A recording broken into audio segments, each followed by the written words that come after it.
Olá a todos, sejam muito bem-vindos ao canal Reforma e Teologia. Eu sou Caleb Elias de Carvalho Barbosa e hoje daremos continuidade à nossa série Por que o cristão não pode ser maçom?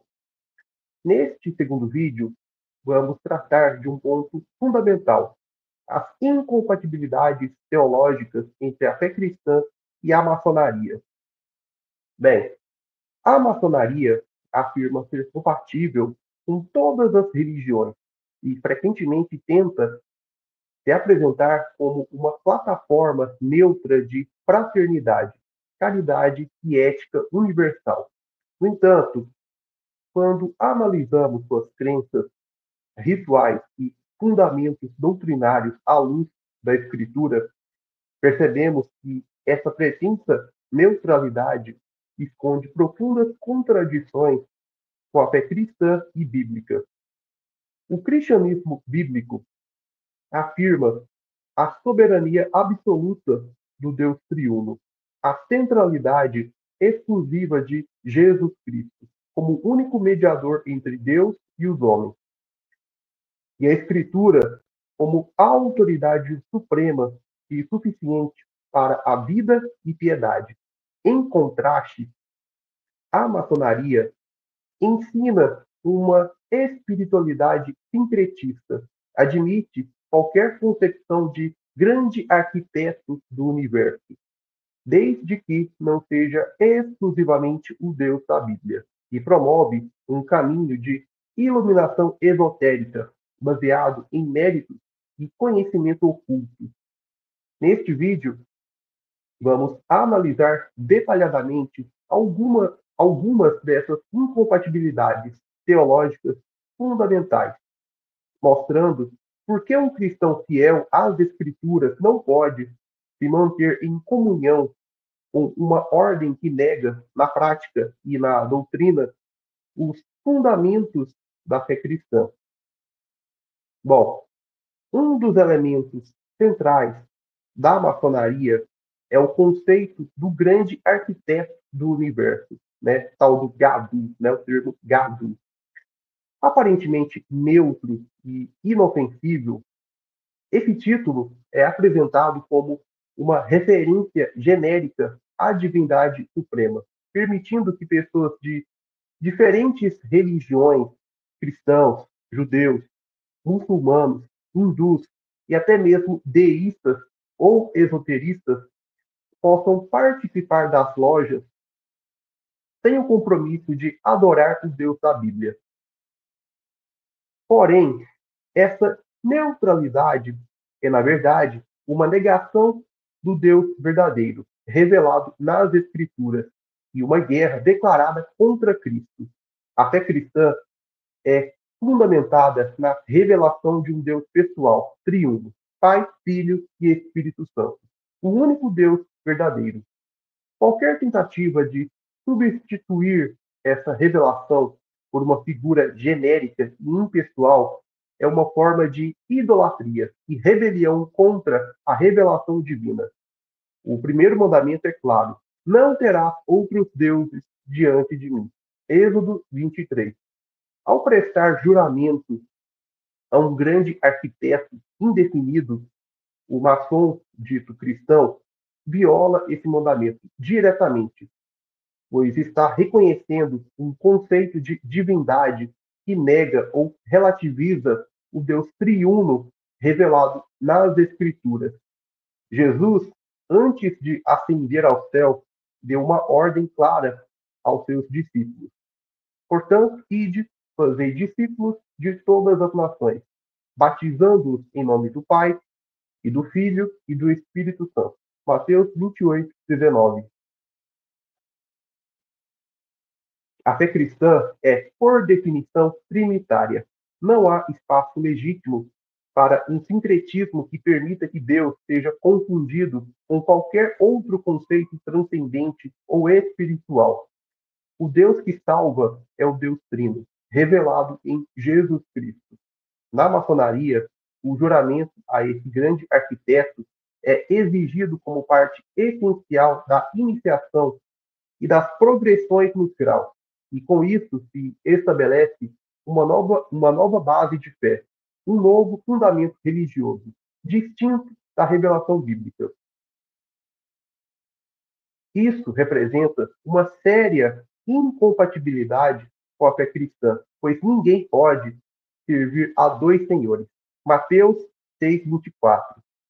Ao invocar um ser que não é o Deus da Bíblia e ao comprometer-se com uma ordem que exige tal culto, o cristão, né, ou melhor, o dito cristão, cristão entre aspas, está violando os limites da adoração verdadeira, que deve ser exclusivamente dirigida ao Senhor Deus, conforme revelado nas Escrituras.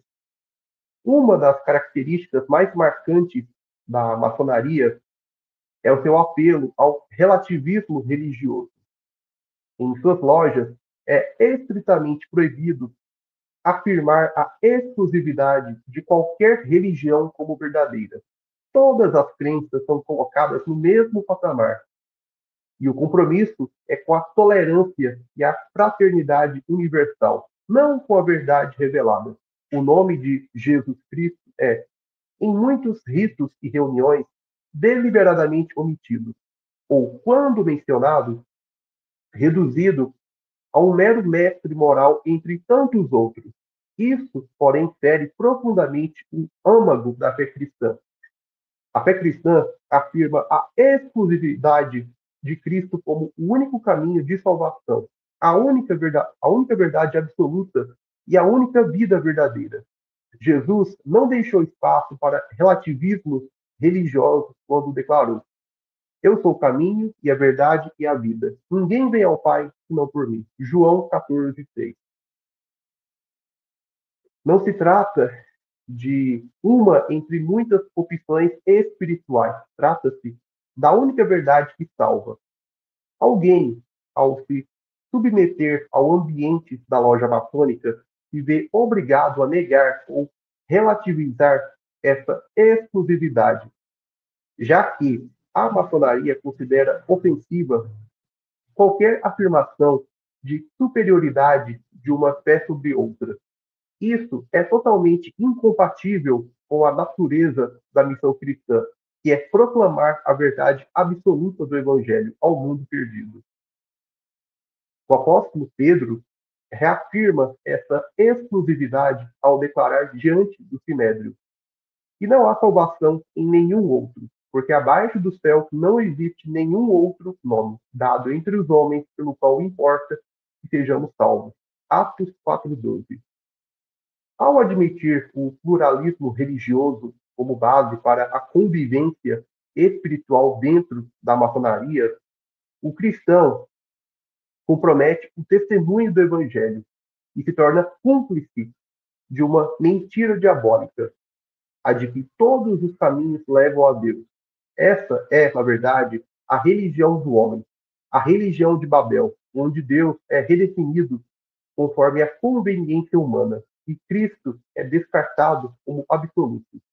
Portanto, a doutrina maçônica do relativismo religioso é uma negação frontal do senhorio de Cristo. Ser maçom exige silenciar a verdade de Cristo. Ser cristão exige proclamá-la com ousadia. Não há compatibilidade entre essas duas posturas. Um dos elementos mais simbólicos e doutrinária e espiritualmente problemáticos da maçonaria é o chamado rito da nova luz. Durante a iniciação do novo membro, o candidato é conduzido com os olhos vendados, em sinal de ignorância e escuridão, até que, após jurar fidelidade à loja e aos seus princípios, sua venda é retirada e ele recebe a chamada luz maçônica. A partir daquele momento, ele é considerado alguém que saiu das trevas e entrou numa nova etapa de iluminação espiritual. Esse ritual é profundamente antibíblico e herético, pois simula uma espécie de novo nascimento, que não vem da palavra de Deus, nem da ação do Espírito Santo, mas de um processo esotérico e humano, baseado em símbolos ocultistas e rituais de origem mística.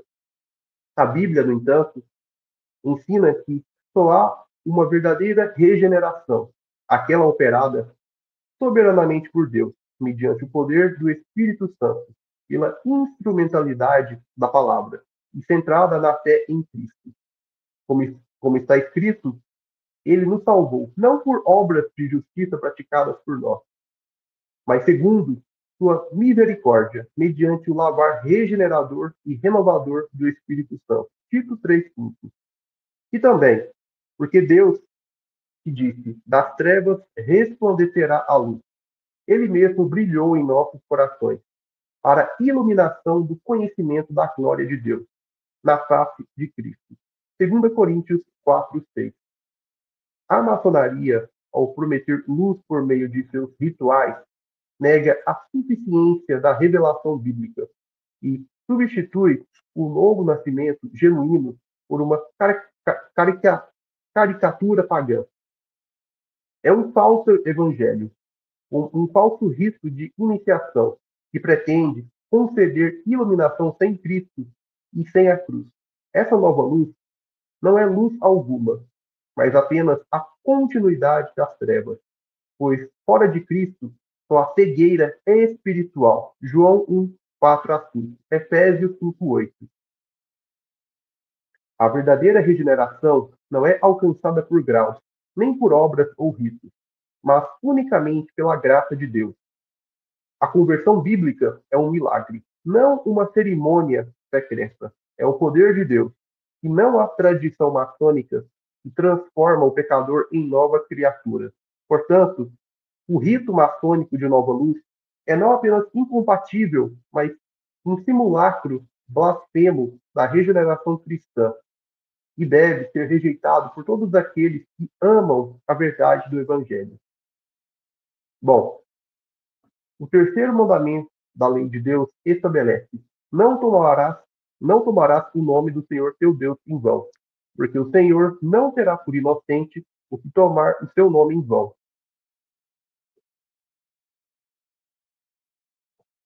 Esse mandamento não trata apenas do uso impróprio ou irreverente do nome de Deus em linguagem corriqueira, mas se estende a qualquer forma de invocação, juramento, culto ou representação de Deus que distorça, banalize ou manipule sua santidade, seu caráter, sua natureza.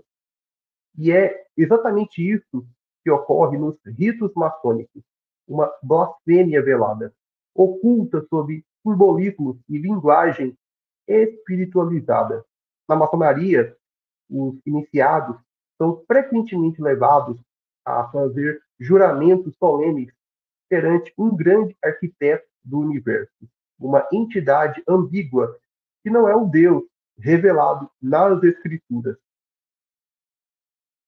mas um conceito genérico e humanista de divindade.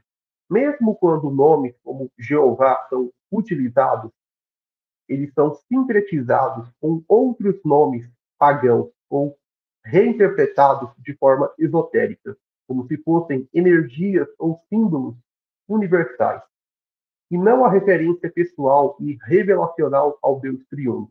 Além disso, muitos ritos envolvem invocações que distorcem o caráter de Deus e juramentos secretos, feitos com fórmulas de punição, que beiram o ocultismo explícito.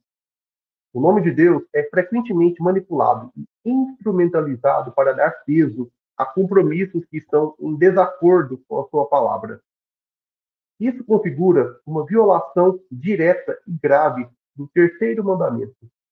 O terceiro mandamento proíbe todo uso do nome de Deus que não esteja em conformidade com a verdade de sua palavra. Todo falso ensino, culto ou doutrina que invoque o nome de Deus fora do padrão das Escrituras é, na realidade, uma forma de blasfêmia. E essa é precisamente a natureza dos ritos maçônicos, um sistema religioso alternativo e rival do cristianismo, que invoca o sagrado com falsidade, escondendo a iniquidade sob a aparência de reverência. É importante lembrar que os sacerdotes Nadab e Abiú, ao apresentarem fogo estranho perante o Senhor, Levítico 10, 1-3, foram consumidos pela ira divina. Deus não aceita culto inventado, muito menos rituais carregados de ocultismo, relativismo e ambiguidade. Todo uso falso e manipulador de seu nome é uma afronta à sua glória. Portanto, os cristãos não podem participar, compactuar ou tratar com indiferença os rituais maçônicos. Eles são, em essência, blasfemos, mesmo que envoltos em aparência de espiritualidade. Honrar o nome de Deus exige rejeitar toda forma de culto que, mesmo indiretamente, venha a desonrá-lo. A partir de tudo o que foi exposto, torna-se evidente que a maçonaria, em sua estrutura espiritual, ritualística e doutrinária, é uma religião que está profundamente em conflito com a fé cristã, com o reino de Deus. Longe de ser uma mera associação fraternal ou filantrópica, a maçonaria apresenta-se como um sistema religioso humanista, com ritos, doutrinas e juramentos que violam diretamente os fundamentos da verdadeira fé bíblica. Sob a aparência de neutralidade religiosa, a loja maçônica nega o Deus triuno das Escrituras, relativiza a exclusividade de Cristo como único mediador entre Deus e os homens. 1 Timóteo 2,5. Promove uma regeneração falsa por meio de ritos esotéricos e banaliza o nome de Deus em juramentos e invocações, que são, na essência, uma forma de blasfêmia sutil. Como afirmado pelo apóstolo Paulo, que harmonia há entre Cristo e Belial, ou que ligação do crente com o incrédulo? 2 Coríntios 6,15. A fé cristã é uma fé de separação do erro, e não de convivência com ele. O verdadeiro discípulo de Cristo é chamado a renunciar a tudo quanto ofenda a santidade de Deus, inclusive toda forma de culto e a associação religiosa estranha à Escritura. Por isso, no canal Reforma e Teologia, proclamamos, proclamamos com firmeza: o cristão fiel não pode ser maçom. A incompatibilidade entre a fé cristã e os princípios da maçonaria é profunda, teológica e intransponível. Que Deus abra os olhos de muitos, para que abandonem as trevas do engano e caminhem na luz da verdade. Bom, pessoal, é isso. Vamos ficando por aqui. Eu agradeço a sua atenção por ter assistido o vídeo até aqui no final. Peço que curta, comente e compartilhe o vídeo com outras pessoas, principalmente aquelas que você acredita ou sabe serem maçons, né, e se considerarem cristãos, né, frequentaria a igreja no domingo, né, no culto de domingo, e durante a semana, né, se encontrarem no escuro, né, no interior de uma loja maçônica, tá bom? É isso, pessoal. Um forte abraço e até o próximo vídeo.